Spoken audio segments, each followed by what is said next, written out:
Hey there, Andrea Seydel here. I hope you're doing as good as can be. I'm the author and founder of Saving You is Killing Me, Loving Someone with an Addiction, also known as SYKM. And I am a resilience coach and a positive psychology practitioner, and I am so excited that you're here.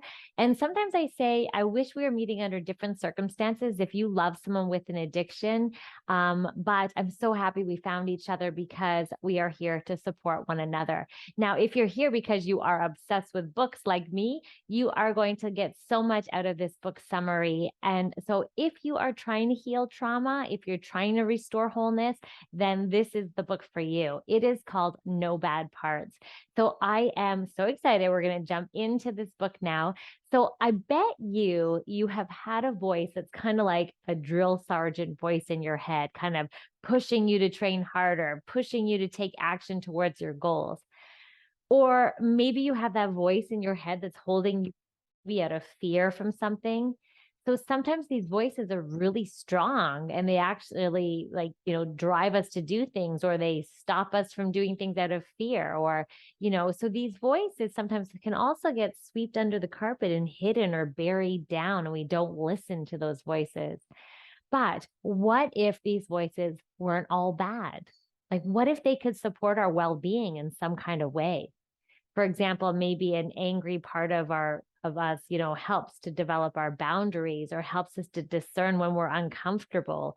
Or maybe that fearful part of you is stopping you from making life-threatening decisions, right? So just like maybe the intellectual part of our brain too, it helps us to analyze and make sense of the world around us. And so this idea of these parts in our brain is what we're going to talk about today.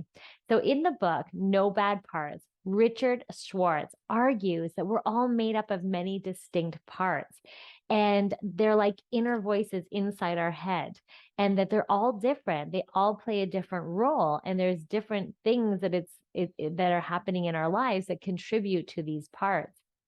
So this book is so good because it really helps us to identify what are these voices and what are they doing? Are they helping us, or are they hindering us? And so that all these parts can become stuck. They can become stuck in destructive, repetitive roles and patterns. And that's when they become troublesome. That's when we need to look at them and really engage with these different parts in order to heal from past trauma, and also to transform how we relate to ourselves in the world. So the idea in this book is that we don't have any bad parts, right? We think if there's just one you, right? We've been taught to actually believe that there's this single identity, and, we actually feel shame and fear when we can't control those inner voices that don't match ideally who we want to be. And so Dr. Schwartz, he really does, his research challenges this kind of mono mind theory. He basically says that we're all born with many sub minds, or parts, as he puts it. And he talks about these parts are not imaginary or symbolic, but they are individuals actually who exist as an internal family system inside ourselves, within us. And they're actually the key to our health and happiness. So we need to honor these parts. We need to understand these parts, and we need to love every part in order to really heal. So Dr. Schwartz, he talks all about internal family systems model and how we can use it to transform our psychology.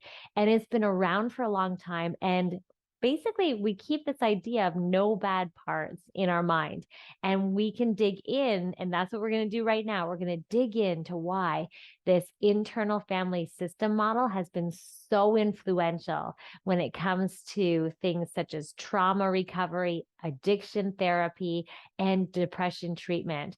And just understanding our consciousness, we have the potential to really change our lives radically. So let's jump in. So the first main takeaway is that we don't have any bad parts, right? But sometimes our parts can become stuck in destructive roles. So none of our parts are intrinsically bad, right? They all want to protect and enrich us in some way. So the problem sometimes arises when we experience a trauma or a challenge that damages a part of us so badly that they become trapped in unhealthy, exaggerated roles of protection. And this strategy is good because sometimes we become distracted, or we become like these strategies become overbearing, and that they can be actually counterproductive, and it becomes too much protection. So perhaps maybe you've experienced bullying when you were little, maybe you experienced abuse, or maybe betrayal, or you became, just chronically wounded in some way. I know from loving someone with an addiction, it left me wounded with betrayal, with trauma, with rejection wounds. And these experience of rejection actually created beliefs like I'm unlovable, or I'm not fun enough, or I can't trust men. So even though these beliefs may not be totally true, they actually remain part of our internal landscape, and they affect our behavior, and they affect how we move in our environment and how we exist. So you can see how sometimes it's overprotection, or when we get stuck in this destructive role in this part, it really doesn't serve us well. So even though these beliefs may not be true, they remain part of our internal landscape, and they affect our behavior.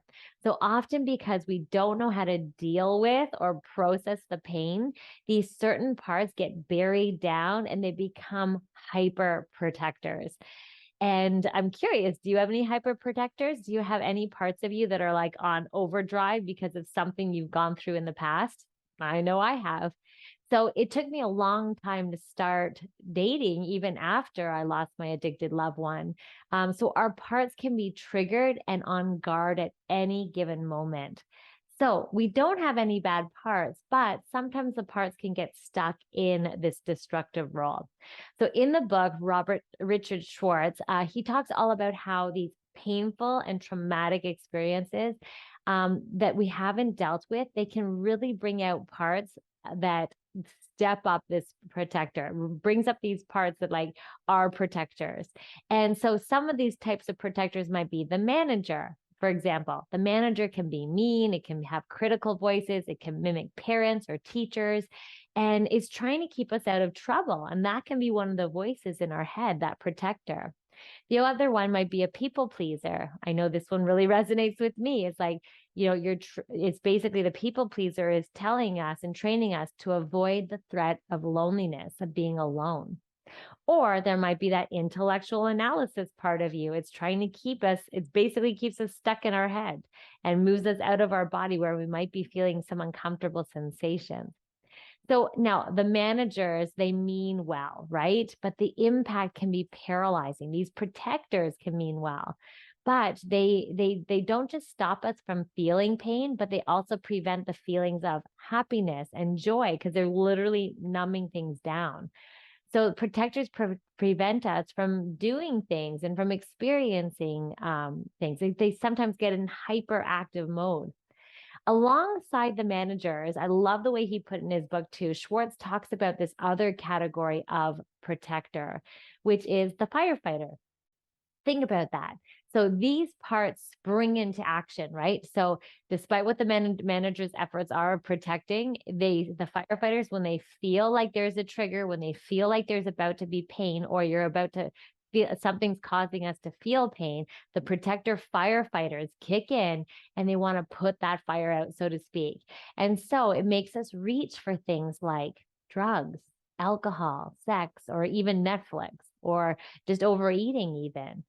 So despite their destructive nature, their aims are actually quite noble, right? The firefighters, it's to help us numb the pain that we feel. So you can see that there's no bad parts here, but at the same token, sometimes they can get stuck in this really hyper protective mode that might be counterproductive, might prevent us from, experiencing life fully, and can hold us back or cause us to numb. So many people spend decades living basically with all these parts, and they have no actual knowledge of what these parts are and where do they come from. And What is it that they want? What do these parts want? So the good news is that we can work with and we can heal all the wounded parts that we have. We can help them get releasing the burden, and we can stop them being stuck in the past. So this is the great thing. So the next key takeaway is that we all possess a core self, because you're kind of thinking, oh my gosh, do I have all these voices in my head? But the good news is yes, we have all these voices, all these parts in our head, but we also have what's called a core self. And so we all possess this core self, even though it's not always visible. And sometimes those voices, those protectors, the voices are quite loud. We need to access this core self. And so that is so important. And it's the most important part of this internal family system, right? We're always working in relation to the core self. So our self is capable of providing this loving leadership. It's in charge, right? When we can hear that core self voice, it's actually in charge. And this self is wise. This self is compassionate. This is a calm voice that underlies all the other different parts. That makes you feel a little bit better, right? So it can be thought of as your core, what's at your primal essence. So we are able to mediate between all these different parts with our core self. We're able to set loving boundaries with our core self. So in other words, the self needs to be reparenting all those other parts. So the core self can reparent all the other parts. So if we were looking at it like an internal family system, it's a family. The core self is basically parenting or can reparent and support all those other parts. So to heal, we need to reparent our inner child or our wounded parts and work with them. So the great news is, and another key takeaway is that we create internal harmony. If we create this internal harmony, we can heal. So when we create internal harmony, the outside world becomes more peaceful, and so this idea is that turning inward and working with all these parts is essential for our healing. All right. So if you think about someone or imagine someone or something who irritates or upsets you, think about that person that pushes your button, right? Notice what happens in your body. Notice what happens when you imagine them. What happens? What protectors come up? You can feel your inner protectors, starting to spring on the defense to protect you. So triggers, challenges, and stressful situations will bring out different parts of us. And so the idea is that it moves us away from our core self when we go into all these hyper protective modes. And so our protectors make us want to react to a situation instead of respond, or instead of checking in. Sometimes we go straight into the protectors. And then instead of checking in with the core self and seeing, okay, well, what's going on here? It's like listening to all the parts and then checking back in with our core self. So what's great, the author talks about, he witnessed some of the same characteristics that come up again and again when people describe this core self, this true self. And he called all these characteristics the 8 C's. So here they are. It's basically curiosity, courage, connectedness, compassion, confidence, calm, clarity, and creativity.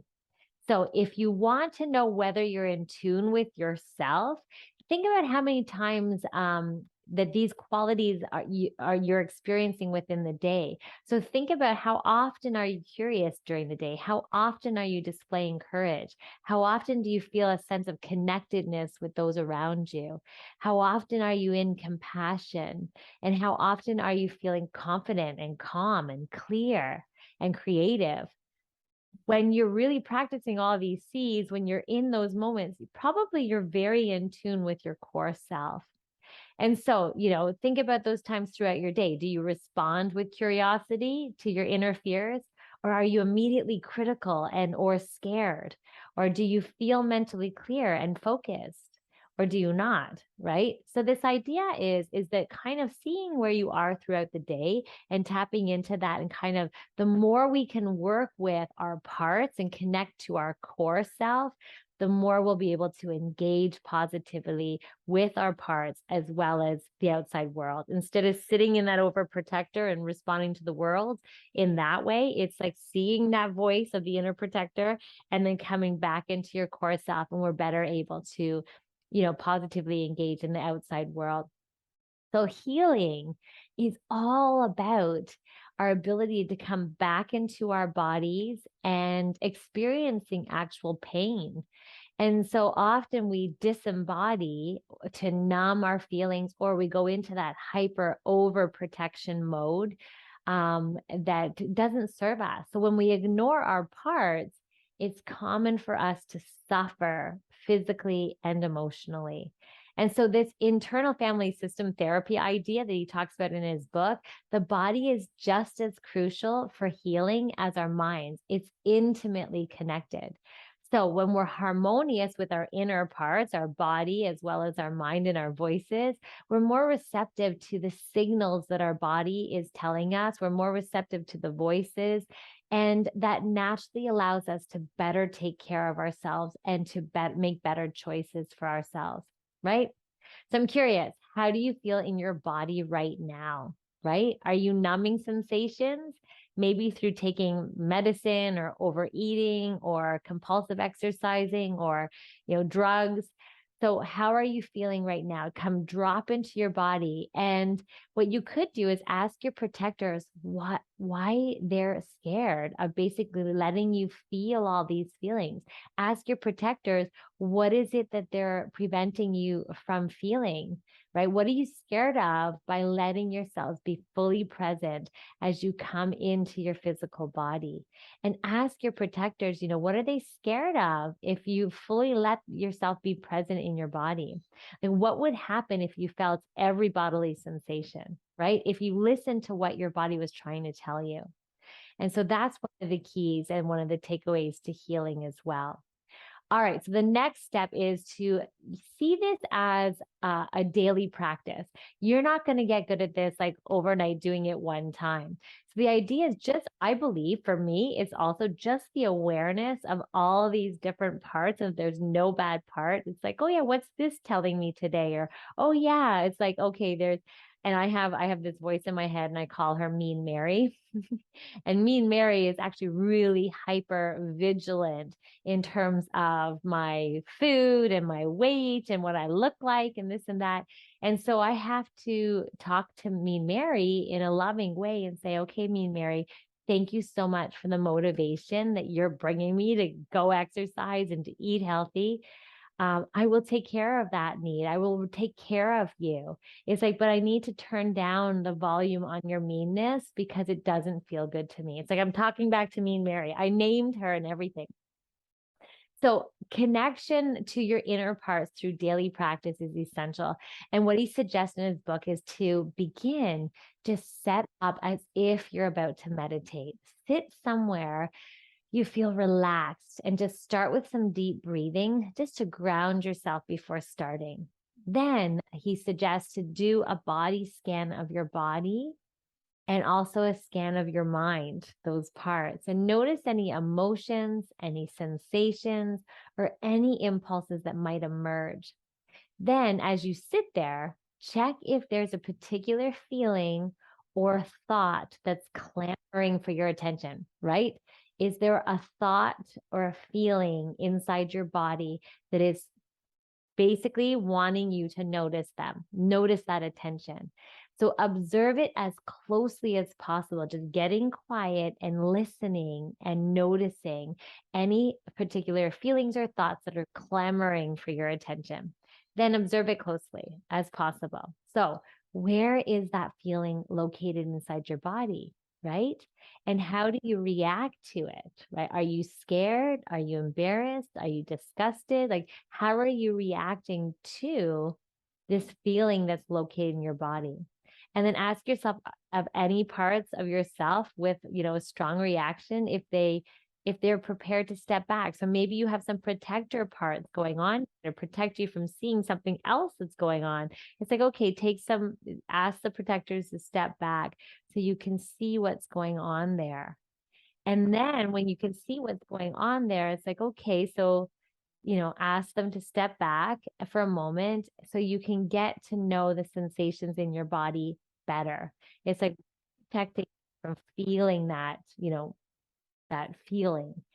And so this idea is if you give your parts the space and the time that they need, right, to address that sensation directly, you can get into that area. It's like, ask if there's something that it wants you to know. Ask you if there's something that it needs, right? So these voices and all these parts might be communicating something to us.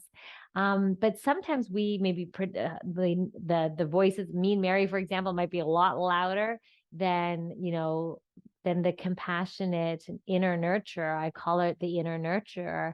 The voice is very quiet and I have to sometimes turn that voice up. It's like, I want to hear what you have to say, inner nurturer. And so this idea is that ask any parts of yourself, with a strong reaction, if they're prepared to take a step back for a moment. Like, I hear you, I see you. And then so that you can get to know sensations better, so you can get to know other parts better. So if your parts can give you the space, right, address these sensations, ask if there's something that it wants you to know. And as a follow-up, ask, what it's afraid would happen to you if you weren't there, if it wasn't there, if it wasn't protecting you, right? What's going on there, right? You can express like honest appreciation for the work of what's protecting you. Like you could say, thank you. I sometimes go, thank you, brain. Thank you, worry brain, for trying to keep me safe. It's really cute. And so ask if there's something that it's need. What can I do to make that worry brain feel a little bit secure? Do you want evidence that everything's going to work out okay? Or do you want to know that I'm taking action? Or so it's talking with those parts. It's a pretty cool idea. So ask if there's something that it needs from you. And then listen to what it says. And usually you'll hear it, like it'll come to you. So I usually say to my inner critic, yep, thanks, me and Mary, for trying to motivate me to look my best. So a powerful follow-up exercise to all of that is to create almost like a personal map of the different parts of you. And you could try that exercise of mapping your parts, naming them like I have, identify each part and what their triggers might be, right? What triggers those parts to come up and be so loud and take over? And then accessing your true self, while you're working with all these protectors, while you're working with all these voices, all these parts, access your true self and spectate it from that perspective. So that's about it. Dr. Schwartz definitely teaches us that our parts can sometimes be destructive or harmful, but once they're unburdened, once they feel heard, once they feel like you've engaged with them, they can return to their essential goodness. So, and the way he put it in his book is like in any family, you may have some fights or you might let each other down here and there. But if you keep taking the time to engage and connect with and try to understand, that you'll find that you can trust, that trust will slowly grow within that family, and that you'll allow even for the most injured members of the family or the most injured parts of the parts can heal. And so I'm curious, how will honoring and communicating with your parts change your approach to your mental wellness? So how can you also make the ego, maybe the inner critic, maybe the saboteur, make them, those bad, so-called bad parts, how can we make them into powerful allies? How can we work with them so it can help us? So the next time you have an internal dilemma, take the time to observe your thoughts, listen to what the different parts are saying on all sides of the argument, and then address each part individually, almost like getting curious and taking the time to find out what they're saying. How are they protecting you? Or what is it that they need? So once you've taken that time to hear all perspectives, come back to your true self, and you'll be in a wonderful place to make amazing choices and decisions and affect your entire life. So thank you so much. That's the whole entire book. If you love this book, of course, you can head on over to savingyouiskillingme.com. I have a whole Live Life Happy cafe filled with book summaries, workshops, and mini courses that I would love to have you there. Thank you, everybody, and have a wonderful day.